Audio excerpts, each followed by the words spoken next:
세상의 모든 축구 이야기 풋볼 살롱입니다. 오늘은 축구 토토 승무패 4회차에 들어온 라리가 분데스리가 14경기 현미경 분석 및 최종픽 공유로 인사를 드립니다. 승무패 4회차 같은 경우에는 7억 4천만 원이 이월이 됐기 때문에 많은 분들께서 구매를 염두에 두고 계실 것이라 생각이 됩니다. 풋볼 살롱 같은 경우에는 주중에 살로만 뉴스를 통해서 이번 승무패 4회차에 들어오는 라리가 분데스리가 팀들의 네이션스컵 차출 현황을 상세하게 말씀을 드렸고, 오늘은 현미경 분석을 통해서 추가적인 결장자 정보와 전술적인 분석을 녹여내서 야무진 최종픽을 말씀드리도록 하겠습니다. 이번 회차 같은 경우에는 상당히 5대5 매치나 이변이 나올 것 같은 경기들이 많기 때문에 폴더스 부족으로 가져가지 못하는 아까운 픽들은 제가 투폴 추천으로 따로 적어놨기 때문에 투폴 추천을 적극적으로 활용을 하셔서 나만의 픽을 만들어 보시기 바랍니다. 시청하시기에 앞서 좋아요와 구독 버튼을 눌러주시면 풋볼 살롱 채널에 크나큰 힘이 됩니다. 지금 보시는 축구 프로토 적중 내역은 프로토 6회차에서 풋볼살롱이 직접 조합 및 구매를 한 뒤에 풋볼살롱 멤버십 회원분들에게 공유를 드린 조합픽 적중 내역입니다. 이번 회차에서는 33.1배당이라는 고배당 적중픽이 나왔습니다. 최근에 아프리카 네이션스컵이 들어오면서 쓰나미 결과가 상당히 많이 나오고 있고, 유럽 축구 역시 컵 대회가 많기 때문에 이변 결과가 속출이 되고 있는데, 그래도 역배 결과 무승부를 조합을 해서 33.1배당이라는 나쁘지 않은 고배당 적중픽이 나왔습니다. 풋볼살롱은 이렇게 프로토에서도 매 회차마다 구매 픽을 멤버십 회원 여러분들에게 공유를 드리고 있습니다. 고배당 픽뿐만 아니라 이렇게 아래에 정배 주력 조합까지 따로 구매를 해서 공유를 드리고 있습니다. 이 9.9배라는 나쁘지 않은 정배 주력 픽이 적중이 되면서 고배당 픽과 더불어서 많은 분들이 적중의 기쁨을 누리셨습니다. 지금 보시는 풋볼살롱이 직접 제작을 하는 승무패 현미경 분석 자료 같은 경우에는 멤버십 회원 여러분들에게 유튜브 동영상이 올라가기 전에 먼저 공개를 하고 있습니다. 빠르게 최종픽만 확인을 하실 수 있도록 풋볼살롱의 승무패 최종픽 이미지까지 멤버십 회원분들에게 따로 제공을 해드리고 있습니다. 풋볼살롱 멤버십의 최대 강점은 풋볼살롱 멤버십 전용 네이버 카페에서 제야의 고수분들과 다양한 축구 승무패 프로토 관련 정보를 공유 및 교류를 하실 수 있다는 점인데, 풋볼살롱 멤버십 카페에서는 예전부터 풋볼살롱 멤버십 회원분들이 자발적으로 자신이 직접 조합 및 구매를 한 프로토 구매픽을 공유하는 문화가 자리를 잡고 있습니다. 실제 이렇게 공유를 하신 픽들이 적중이 되면서 많은 분들께서 적중의 기쁨을 함께 누리고 계시기 때문에 풋볼살롱의 현미경 분석 자료뿐만 아니라 멤버십 회원분들의 다양한 정보와 구매픽을 공유를 받으시고 싶은 분들은 풋볼살롱 멤버십으로 합류를 해 주시면 되겠습니다. 풋볼살롱의 멤버십 가격은 상당히 저렴한 가격이 책정이 되어 있습니다. 메인 등급인 로열 등급을 기준으로 한 달에 4,990원, 하루로 치면은 200원이 채 안 되는 166원 정도의 멤버십을 가입을 하실 수 있고, 프로토와 승무패에서도 다양한 혜택을 받아보실 수 있습니다. 최근에 신설이 된 킹 등급 같은 경우에는 한 달에 8,990원으로 축구 토토 승무패에서 풋볼살롱이 구매를 하는 최종픽뿐만 아니라 따로 패턴 징크스 분석 자료나 이 독식픽, 이변픽 추천을 적극적으로 활용을 해서 독식 적중을 노리는 서브픽까지 공유를 드리는 등급이기 때문에 이 승무패에서 다양한 조합픽을 받고 싶으신 분들은 킹 등급으로 가입을 해 주시면 되겠습니다. 승무패 4회차 현미경 분석 2부 첫 번째 경기는 8번 경기로 들어온 세비야와 셀타비고의 경기입니다. 저는 승패 투폴로 가보도록 하겠습니다. 아직 현미경 분석 1부를 보지 않으신 분들은 지금 화면 위로 올라가는 링크를 클릭을 하시면 1부 먼저 시청을 하실 수 있습니다. 1부 서두에서도 말씀을 드렸듯이 최종픽만 그대로 따라가지 마시고 투폴 추천과 독식 픽 추천을 적극적으로 활용을 하셔서 나만의 픽을 만드시기 바랍니다. 이번 회차 같은 경우에는 상당히 5대5 이변 결과가 많이 나올 것 같은 경기들이 많기 때문에 최대한 분석 내용을 바탕으로 나만의 픽을 만드시기 바랍니다. 세비야 같은 경우에는 발렌시아 원정에서 1대1 무승부에 그쳤습니다. 5경기로 놓고 보면은 3승 1무 1패로 나쁘지 않은 흐름을 보여주고 있는데 그래도 홈 경기에서는 8승 2무 0패로 라요와 더불어서 라리가 기준 홈 성적 1위를 달리고 있는 것이 세비야라고 보시면 되겠습니다. 다만 우려스러운 것은 최근에 공격 쪽에서 화력이 시원치가 않은데 라파미르라는 공격수가 모든 대회 8경기에서 한 골밖에 넣어주지 못하고 있습니다. 주전 공격 자원인 엔네시리 선수가 네이션스컵에 차출이 되어 있기 때문에 최전방 골 결정력이 약화가 되어 있는 것이 세비야이고 그래도 오캄포스라는 공격수가 리그 3경기에서 1골 1도움으로 제 몫을 해주고 있기 때문에 이 오캄포스 선수의 어깨가 상당히 무거울 것으로 생각이 됩니다. 세비야 같은 경우에는 올 시즌 공격보다는 수비로 먹고 산다고 보시면 되겠는데 우려스러운 부분은 주전 중앙 수비수인 쿤데 선수가 등 쪽 부상으로 인해서 출전 여부가 불투명하다는 소식이 있기 때문에 세비야가 자랑하는 짠물 수비가 흔들릴 가능성이 조금은 있어 보입니다. 공격수 라멜라 선수와 수소 선수가 장기 부상 중이기 때문에 측면에서 개인기와 날카로운 크로스를 올릴 수 있는 자원이 부족한 것도 세비야가 공격에 어려움을 겪고 있는 원인이라고 보시면 되겠습니다. 여기에 야신 부누라는 주전 골키퍼 역시 네이션스컵에 차출이 되어 있기 때문에 공수에 걸쳐서 전력 누수까지 있는 것이 세비야라고 보시면 되겠습니다. 셀타비고와의 상대 전적을 보시면 3승 1무 2패로 근소하게 우위가 있는데 최근에 셀타비고와 한 골차 끈적 승부가 많았기 때문에 최근에 경기력이 올라온 셀타비고를 상대로 상당히 어려운 경기를 할 것으로 생각이 됩니다. 셀타비고 같은 경우에는 최근에 5경기 3승 2패의 흐름을 보여주고 있는데 직전 오사수나와의 홈경기에서 2대0 완승을 거뒀습니다. 올 시즌 특징인 것이 원정에서 오히려 4승 3무 3패로 홈에서의 3승 2무 6패보다 원정에서 성적이 더 잘 나온다는 부분이 있기 때문에 셀타비고가 세비야 원정에서도 경기력을 보여줄 수 있지 않을까 싶습니다. 네이션스컵 차출에 따른 결장과 부상 및 결장자가 없기 때문에 최상의 전력으로 세비야를 상대할 수 있는 셀타비고이고 최근에 에이스 아스파스 선수와 산티 미나 같은 핵심 공격 자원들의 컨디션까지 올라와 있는 것이 셀타비고이기 때문에 세비야에게 시즌 첫 홈 패배를 안길 만한 분위기라고 보시면 되겠습니다. 최근 라리가 경기 기준 5경기 3승 1무 1패의 상승세를 타고 있는 것이 셀타비고라고 보시면 되겠습니다. 살롱 코멘트에서 정리를 해드리면 이 경기는 사고 가능성이 있는 경기라고 생각이 됩니다. 최근에 세비야가 공격진의 부상 및 네이션스컵 차출로 공격력이 떨어져 있는 반면에 셀타비고는 서서히 아스파스를 필두로 한 공격진의 컨디션이 올라오면서 상승세를 타고 있습니다. 세비야가 올 시즌 수비로 먹고 살고 있는데 라리가 최소 실점을 기록 중이지만 최근 베티스, 발렌시아를 상대로 2경기에서 3실점을 했을 정도로 꾸준하게 실점을 하고 있고 이 야신 부누라는 주전 골키퍼가 네이션스컵 차출이 됐기 때문에 수비 쪽에 공백이 있습니다. 핵심 수비수 쿤데 선수가 등 부상 여파로 출전 여부가 불투명하고 또 다른 중앙 수비수인 디에고 카를로스 선수가 최근에 프리미어리그 뉴캐슬로의 이적설이 보도되고 있기 때문에 이 뒤숭숭한 수비진이라고 보시면 되겠습니다. 반면에 셀타비고는 이렇다 할 결장자가 없는 상황에서 핵심 공격 자원들의 컨디션과 경기력이 올라오고 있고 올 시즌 원정에서 오히려 좋은 성적을 거두고 있습니다. 상대 전적상으로 세비야에게 열세인 부분이 있지만 그동안 세비야에게 패했던 경기들이 모두 한 골차 끈적 승부였기 때문에 이번 경기만큼은 세비야를 상대로 충분히 승점을 가져갈 만한 분위기라고 보시면 되겠습니다. 최근에 세비야의 수비 누수 및 공격력 저하, 그리고 셀타비고의 최근 상승세와 향상된 공격력, 그리고 올 시즌 나쁘지 않은 원정 성적 등을 고려해 봤을 때 과감하게 셀타비고 쪽 이변을 노려볼 만한 매치라고 생각이 됩니다. 따라서 저는 과감하게 무승부가 아니라 승패 투폴로 갈라보도록 하겠습니다. 9번 경기는 보훔과 쾰른의 경기인데 승패로 갈라보도록 하겠습니다. 개인적으로 승무패가 다 보이기 때문에 여유가 있으신 분들은 승무패로 지어보실 것을 추천드리도록 하겠습니다. 보험 같은 경우가 최근에 2승 3패 그렇게 좋지 못한 흐름을 보여주고 있지만 직전 마인츠와의 컵대회 홈 경기에서 3대1 완승을 거두면서 확실히 홈 깡패다운 면모를 과시하고 있습니다.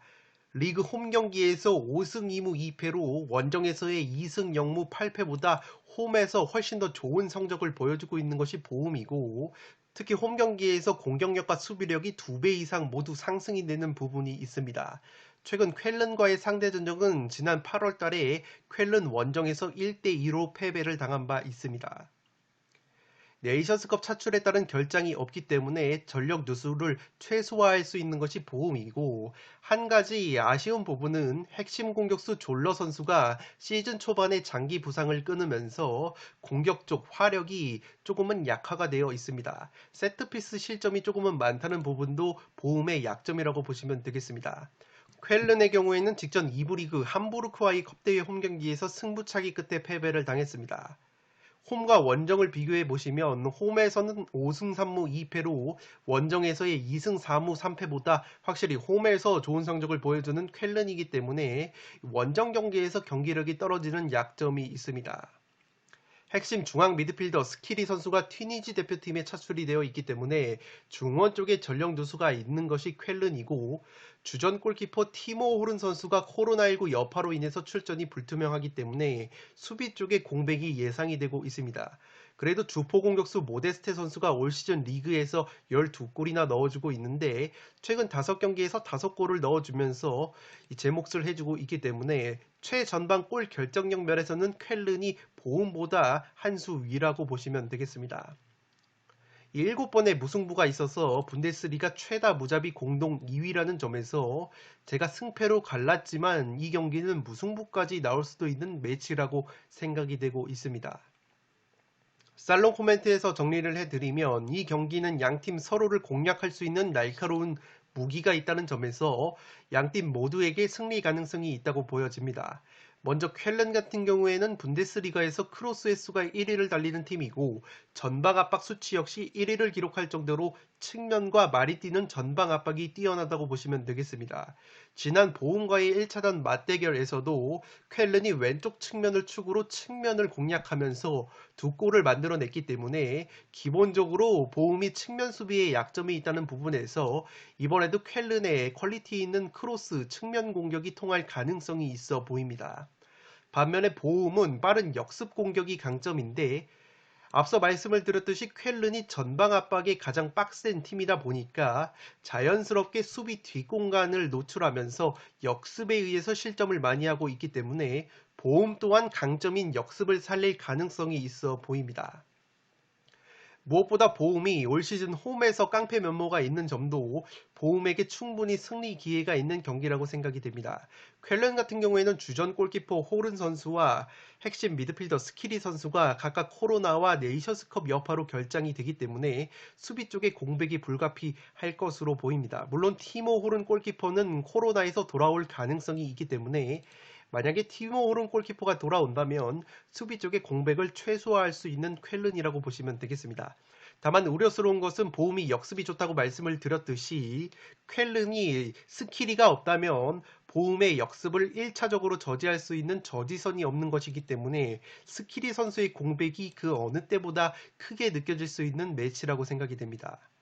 마찬가지로 보움 역시 지난 쾰른과의 1차전 맞대결에서 골을 넣었던 핵심 공격수 졸러 선수가 장기 부상으로 빠져 있기 때문에 양팀 모두 전력 누수가 있는 상황에서 쾰른의 원정 성적 저하 및 무자비 면모까지 고려를 하면 무승부도 보이는 매치라고 생각이 됩니다.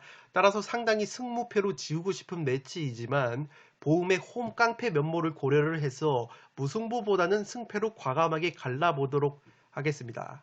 9번 경기는 승패 투폴로 가보도록 하겠습니다. 10번 경기는 아틀레티코 마드리드와 발렌시아의 경기인데 아틀레티코 마드리드의 단통 승리로 가보도록 하겠습니다.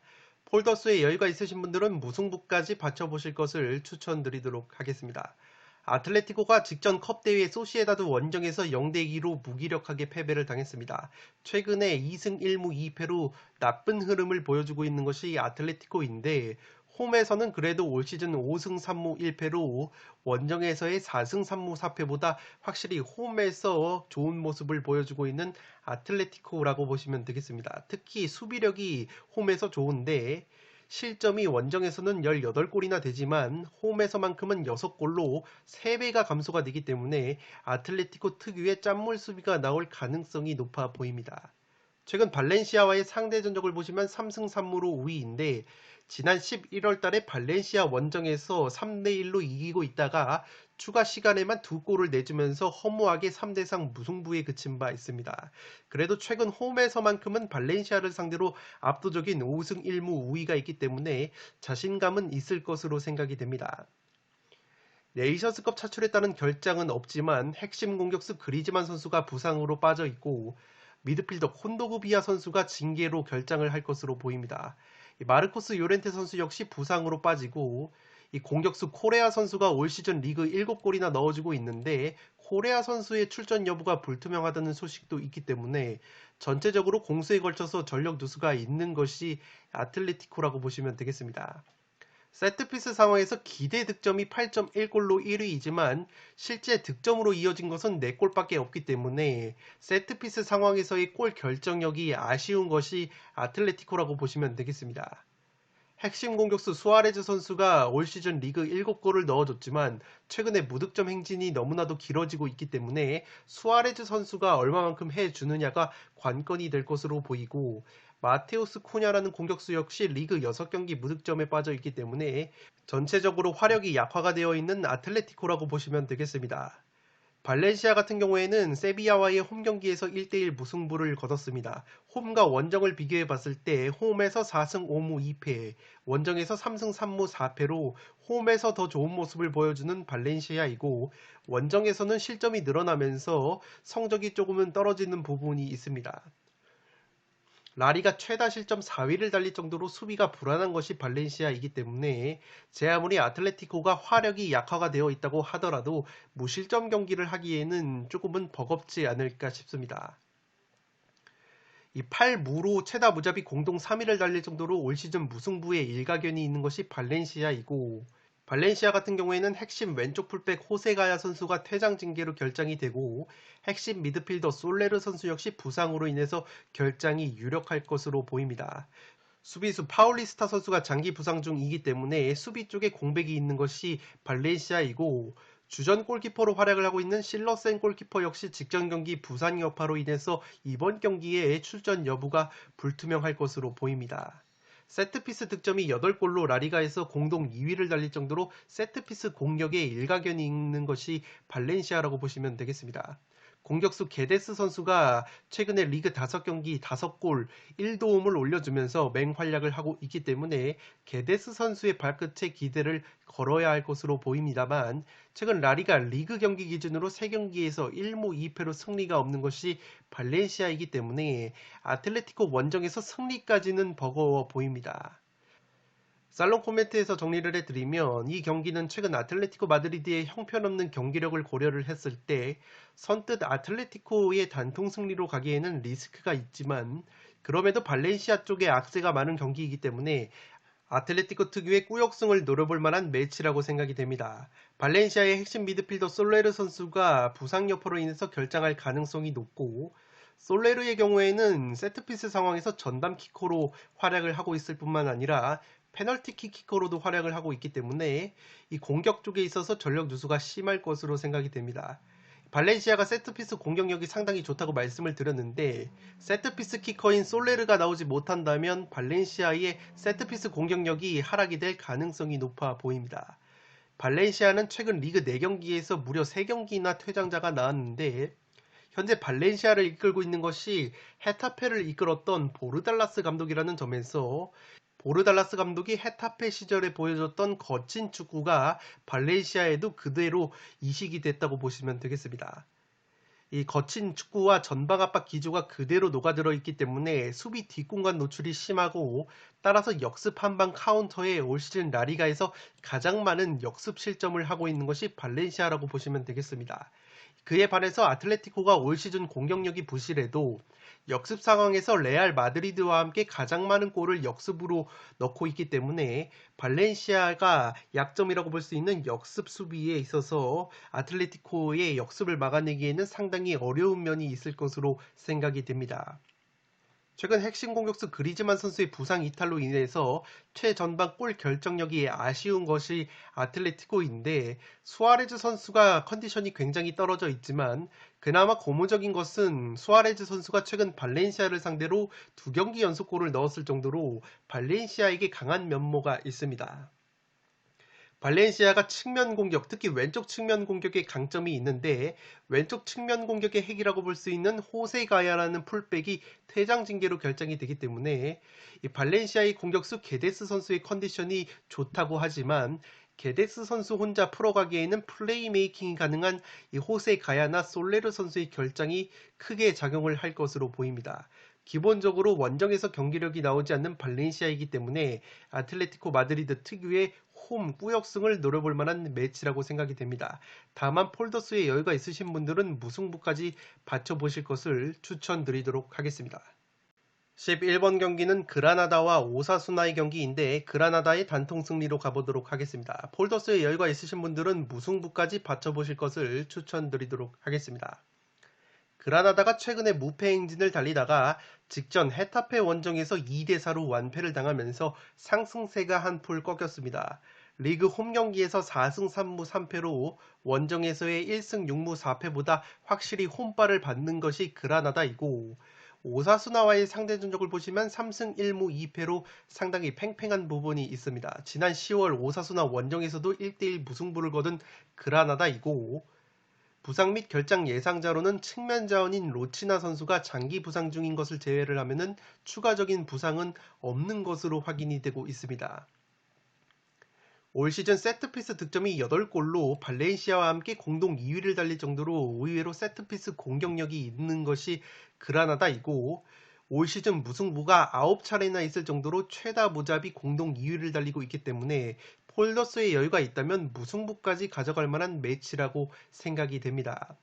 공격수 수아레즈 선수와 몰리나 선수의 컨디션이 상당히 좋은 것이 그라나다이고, 측면에 푸에르타스나 마치스 같은 자원들도 올 시즌은 제 몫을 해주고 있기 때문에 화력 면에서는 오사수나보다 근소하게 앞설 것으로 생각이 됩니다.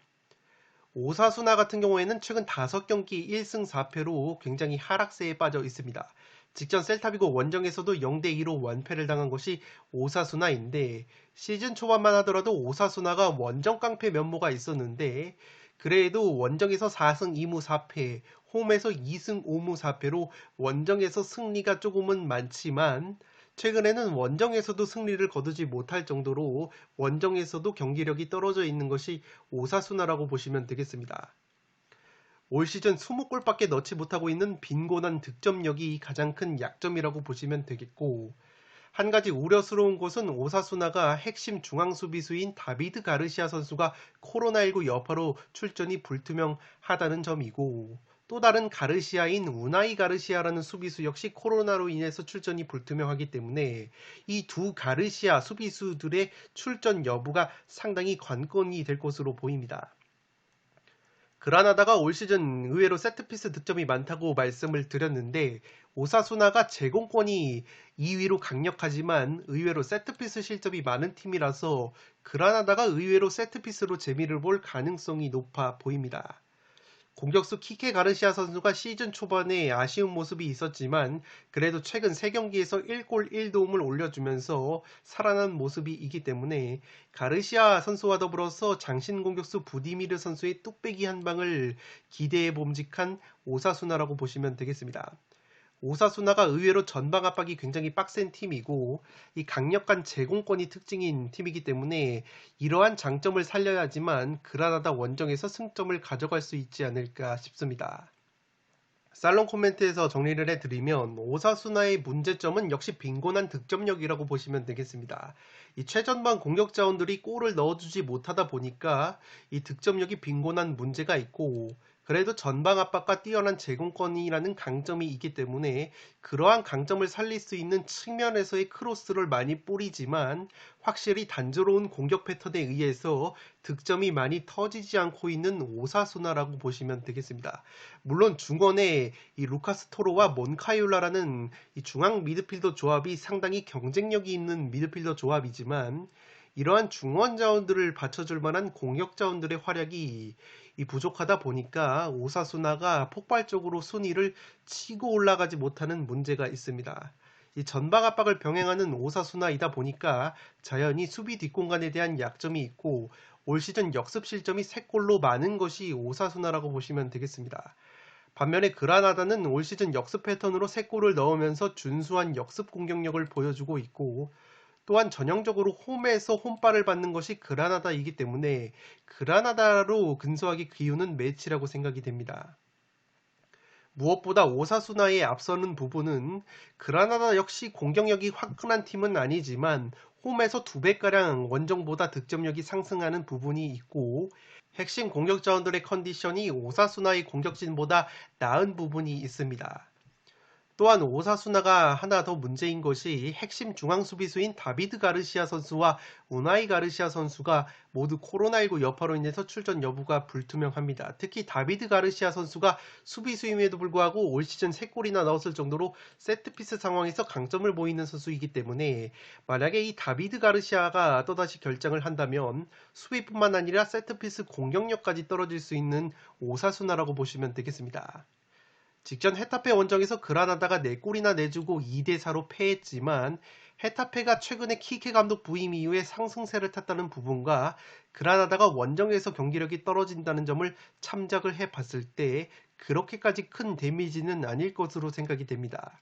더욱이 오사수나가 제공권이 라리가 최상위권인 것에 비해서 세트피스 실점이 많은 반면에, 그라나다가 올 시즌 세트피스에서 8골이나 만들어냈을 정도로 세트피스 상황에서 집중력이 좋기 때문에 그라나다가 세트피스로 의외로 득점을 할 가능성도 있어 보입니다. 다만 오사수나 역시 중앙 수비수, 특히 다비드 가르시아 선수가 복귀를 할 수 있다면, 그라나다가 직전 헤타페전에서 헤타페의 전방 압박에 고전한 것을 비추어 봤을 때 오사수나 역시 헤타페 못지않은 전방 압박을 보유하고 있다는 점에서 오사수나의 압박에 고전을 할 가능성도 있어 보이기 때문에, 폴더스에 여유가 있으신 분들은 무승부를 바치실 것을 추천드리면서 저는 그라나다의 단통 승리로 가보도록 하겠습니다. 12번 경기는 라이프치히와 볼프스부르크의 경기인데, 라이프치히의 단통 승리로 가보도록 하겠습니다. 라이프치히가 최근에 상승세를 타고 있습니다. 직전 2부 리그 팀과의 컵대회 홈 경기에서도 2대0 깔끔한 승리를 거뒀고, 최근 모든 대회 기준 3연승의 상승세를 타고 있습니다. 리그 홈 경기에서 7승 0무 3패로 원정에서의 1승 4무 4패보다 확실히 홈 깡패 면모가 있는 것이 라이프치히이고, 특히 홈에서 득점력이 4배 이상 증가가 되는 강점이 있습니다. 최근에 볼프스와의 상대 전적을 보시면 1승 3무 1패로 팽팽한 면이 있는데, 지난 8월 달에 볼프스 원정을 떠나서 0대1로 패배를 당한 바 있는데, 이때만 하더라도 볼프스가 시즌 초반에 반본멜 감독 체제에서 굉장히 잘 나갔던 부분이 있기 때문에, 최근에 코펠트 감독 체제에서 하락세에 빠진 볼프스이기 때문에 지난 8월달 맞대결과는 사뭇 다른 양상이 펼쳐질 가능성이 높아 보입니다. 라이프치히는 네이션스컵 차출에 따라서 하이다라라는 미드필더가 차출이 됐는데, 이 하이다라 선수보다도 핵심 플레이메이커 소보슬라이 선수가 부상으로 인해서 출전 여부가 불투명한 것이 전력 누수라고 보시면 되겠습니다. 여기에 공격수 포르스베리 선수 역시 최근에 이 부상 여파로 나서지 못하고 있기 때문에 화력 약화가 예상이 되지만, 그래도 테데스코 감독이 부임하면서 핵심 공격수인 안드레 실바 선수가 살아난 부분이 있기 때문에 은쿤쿠 선수와 더불어서 확실한 공격 원투펀치가 컨디션이 살아있다는 부분에서 화력적으로는 부족함이 없을 것으로 생각이 됩니다. 볼프스 같은 경우에는 최근 5경기 1무 4패 하락세에 빠져 있습니다. 헤르타와의 홈경기에서도 0대0 무승부에 그쳤는데, 최근 공식 경기 10경기에서 2무 8패로 승리가 없습니다. 핵심 공격수 은메차 선수가 부상으로 인해서 빠지게 되고, 왼쪽 측면 자원인 스테펜 선수 역시 징계로 결정이 되기 때문에 화력 약화가 예상이 되는 볼프스라고 보시면 되겠습니다. 올 시즌 리그 19경기에서 17골밖에 넣지 못하고 있는 빈공이 문제이기 때문에 가뜩이나 공격력이 좋지 못한 상황에서 공격 자원들의 전력 누수와 더불어서 핵심 공격수 베오르스 선수의 이 컨디션 난조까지 겹쳐 있기 때문에 볼프스가 라이프치히를 상대로 득점을 하기에 상당히 어려운 경기가 되지 않을까 싶습니다. 홈과 원정을 비교해 봤을 때 홈에서 3승 2무 5패, 원정에서 3승 1무 5패로 비교적 비슷한 성적을 보여주고 있습니다. 살롱 코멘트에서 정리를 해드리면 최근 상승세를 탄 라이프치히가 승리가 유력한 매치라고 생각이 됩니다. 이 테데스코 감독이 라이프치히에 부임한 이후에 가장 눈에 띄는 것은 공격수 안드레 실바 선수의 움직임이 살아났다는 부분이고, 실제로 안드레 실바 선수가 최근에 많은 골을 넣어주면서 은쿤쿠 선수의 어깨를 조금은 가볍게 만들어주고 있습니다. 반면에 볼프스는 코펠트 감독 부임 이후에 3백 전술로 변화를 가져가면서 초반에는 수비가 안정감을 찾는 모습이었지만 어느덧 10경기 2무 8패 하락세에 빠지면서 최악의 행보를 걷고 있습니다. 라이프치히가 핵심 플레이메이커 소보슬라이 선수와 공격수 포르스베리 선수가 부상으로 인해서 출전이 불투명하지만 볼프스 역시 핵심 공격수 은메차 선수가 부상으로 결정이 되기 때문에 또이또이하다고 보시면 되겠습니다. 가뜩이나 강등권 수준의 공격력을 보여주고 있는 볼프스가 은메차 선수의 결정과 더불어서 베오르스 선수의 컨디션까지 떨어져 있기 때문에 라이프치히의 공격력을 넘어설 수 있는 공격력을 보여주기에는 상당히 버거운 경기라고 생각이 됩니다. 올 시즌 패턴적으로 아직 리그 경기에서는 3연승이 없는 라이프치히이지만 직전 슈투트가르트 원정에서 시즌 첫 리그 원정 승리를 따낸 것처럼 이러한 패턴적인 것은 무시하면서 시즌 첫 3연승을 거둘 수 있지 않을까 싶습니다. 12번 경기는 라이프치히의 단통 승리로 가보도록 하겠습니다. 13번 경기는 소시에다드와 헤타페의 경기인데 승무 투폴로 가면서 이변을 노려보도록 하겠습니다. 소시에다드가 모든 대회 기준으로 3연승을 거두면서 분위기 반전에 성공을 했습니다. 아틀레티코 마드리드와의 컵대회 홈경기에서 2대0 승리를 거뒀고, 홈과 원정을 비교해봤을 때 올 시즌 리그 홈경기에서 5승 3무 2패로 원정에서의 4승 3무 3패보다 근소하게 좋은 성적을 보여주고 있는데, 한 가지 우려스러운 것은 홈에서 득점력이 2배 이상 감소가 되는 부분이 있기 때문에 소시에다드가 주전 공격수 이삭 선수가 또다시 부상으로 결정이 된다면 화력적으로 약한 모습을 보여줄 수도 있지 않을까 싶습니다. 헤타페와의 상대 전적을 보시면 재밌는 부분이 있는데 3승 1무 2패로 팽팽한 부분에서 지난 10월 달에 헤타페 원정에 가서도 1대1 무승부로 덜미가 잡혔던 소시에다드이고, 이상하게 홈 경기에서 헤타페를 만나면 무승부가 없이 리그 6경기에서 2승 4패로 열세인 부분이 있기 때문에 소시에다드가 은근히 헤타페를 홈에서 만날 경우에는 상당히 약한 부분이 있다는 것을 체크를 해 주시기 바랍니다. 이삭 선수가 결정이 유력한 상황에서 그래도 에이스 공격 자원인 오야르사발 선수가 부상 복귀 이후에 좋은 모습을 보여주고 있고, 야누자이 선수가 직전 아틀레티코전에서 나란히 골맛을 봤기 때문에 이삭 선수의 공백을 최소화할 수 있지 않을까 싶습니다. 이삭 선수와 더불어서 또 다른 핵심 결정자가 이 중앙 미드필더 메리노 선수가 징계로 결정이 된다는 부분인데, 이 만약에 메리노 선수가 나오지 못한다면 이 소시에다드의 다비드 실바 같은 노장 자원들의 기동력 저하가 현저하게 드러날 수 있는 헤타페전이라고 생각이 되고 있습니다. 헤타페 같은 경우에는 최근에 상승세를 제대로 타고 있습니다. 그라나다와의 홈 경기에서 4대2 완승을 거뒀는데, 한 가지 약점은 홈에서 5승 2무 4패로 다부지지만 올 시즌 원정 경기에서는 0승 4무 6패로 아직까지 승리가 없는 것이 헤타페이고, 특히 이 리그 원정 경기에서는 평균 득점이 0.3골로 굉장히 고자 공격력을 보여주고 있습니다.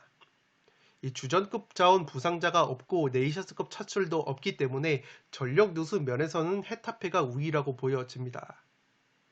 헤타페가 상승세를 타고 있는 것이 키케 감독 부임 이후에 수비가 먼저 안정감을 찾았고, 최근에는 공격력까지 살아나고 있는 부분이 있습니다. 라리가 8경기에서 4승 3무 1패로 이 패배가 딱 1패밖에 없는데, 앞서 말씀을 드린 것처럼 원정에서는 2무 1패로 아직까지 승리가 없는 것이 헤타페입니다. 로마에서 데리고 온 공격수 마요랄 선수가 직전 그라나다전에서 짧게 교체로 출전을 했는데 데뷔골을 신고를 했고, NS 위날이라는 에이스 자원이 어느덧 리그 7골이나 넣어주면서 헤타페의 공격을 책임지고 있습니다. 산드로 라미레즈 선수 역시 오랜만에 그라나다를 상대로 골맛을 봤기 때문에 헤타페가 약점인 공격력이 어느 정도 회복이 되고 있다는 것을 체크를 해주시기 바랍니다. 의외로 라리가에서 최소 실점 5위로 이 수비력이 준수한 부분도 헤타페의 이변을 노릴 수 있는 근거라고 보시면 되겠습니다. 살롱 코멘트에서 정리를 해드리면 최근 헤타페의 상승세를 고려를 하면 이변을 노려볼 만한 매치라고 생각이 됩니다. 헤타페가 키게 감독 부임 이후에 수비가 안정감을 찾았고 서서히 공격 전술 역시 모양새를 갖추고 있기 때문에 직전 그라나다전에서 4골이나 몰아친 헤타페라고 보시면 되겠습니다. NS 위날이라는 공격수가 꾸준히 득점을 해주고 있는 가운데 헤타페가 영입생 공격수 마요랄 선수가 그라나다전에서 깜짝 데뷔골을 신고를 했고 산드로 라미레즈 역시 오랜만에 골맛을 보면서 헤타페가 약점인 골 결정력이 어느 정도 올라와 있는 것도 소시에다드를 상대로 충분히 무승부 정도는 캘 수 있지 않을까 싶습니다. 반면에 소시에다드는 최근에 라리가 경기에서 6경기 2무 4패 하락세에 빠져 있다가 그래도 최근에 컵대회에서 반전을 하면서 어느덧 3연승의 상승세를 타고 있습니다. 그 중심에는 에이스 오야르사발 선수가 부상 복귀 이후에 제 몫을 해주고 있고, 다만 우려스러운 것은 또 다른 핵심 공격 자원인 이삭 선수의 출전 여부가 불투명하기 때문에 여기에 더해서 핵심 중앙 미드필더 메리노 선수까지 징계로 빠진다면 이 중원과 최전방 쪽에서 전력 누수가 불가피한 소시에다드라고 보시면 되겠습니다. 특히 헤타페가 왕성한 활동량을 자랑하는 팀이기 때문에 중원에서 소시에다드의 메리노가 없다면 상당히 헤타페에게 고전을 할 수도 있는 매치라고 생각이 됩니다. 상대 전적 면에서 헤타페가 최근 라리가 경기 기준으로 소시에다드 원정에서 4승 2패로 우위가 있다는 점도 헤타페 쪽 이변을 노릴 수 있는 근거라고 보시면 되겠습니다.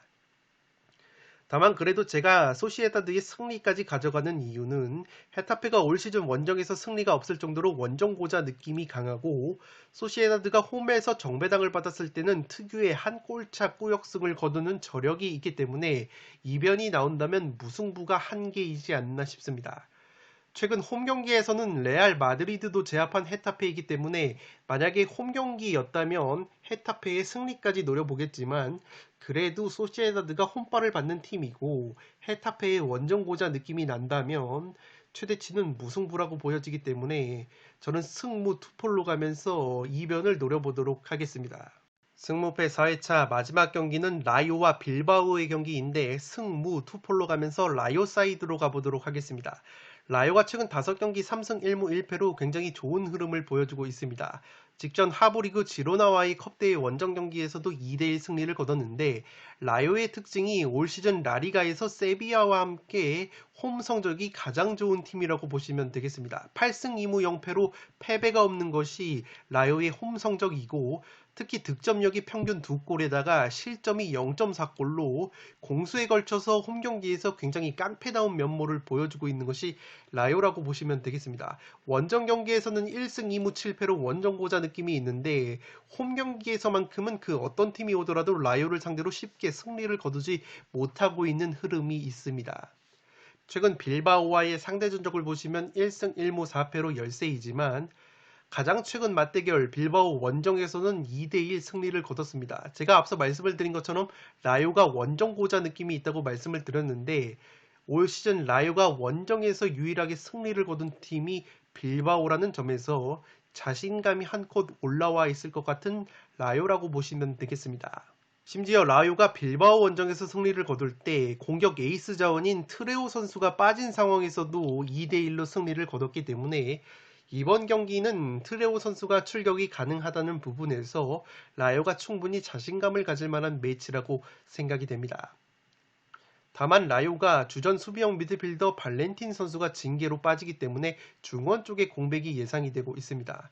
세트피스 수비력이 실점이 2골로 최소 실점 2등을 달리면서 공격력 역시 기대 득점이 8골로 2위나 될 정도로 기본적으로 세트피스에서 날카로움이 있는 것이 라요라고 보시면 되겠습니다. 또한 유리한 점이 바르셀로나전이 연기가 됐기 때문에 컵 대회를 치른 빌바오보다 체력적인 우위가 있습니다. 최근에 팔카오 선수가 주춤하는 가운데 공격수 과르디올라라는 선수가 그래도 꾸준하게 골을 넣어주고 있기 때문에 팔카오 선수의 공백을 메워주고 있고, 알바로 가르시아 선수 역시 측면에서 날카로운 모습을 보여주고 있습니다. 빌바오 같은 경우에는 직전 바르셀로나와의 컵대회 홈경기에서 연장 끝에 3대2 승리를 거뒀습니다. 특징적인 것이 홈에서는 4승 2무 4패로 굉장히 화끈한 모습이 있는데, 원정에서는 2승 8무 1패로 무승부가 무려 8차례나 있으면서 짠물 수비를 보여주고 있습니다. 올 시즌 리그 10무로 최다 무자비 1위를 달리고 있는 빌바오인데, 그 10번의 무승부 중에서 8번이 모두 원정 경기에서 나왔기 때문에 무승부가 상당히 땡기는 매치라고 보여집니다.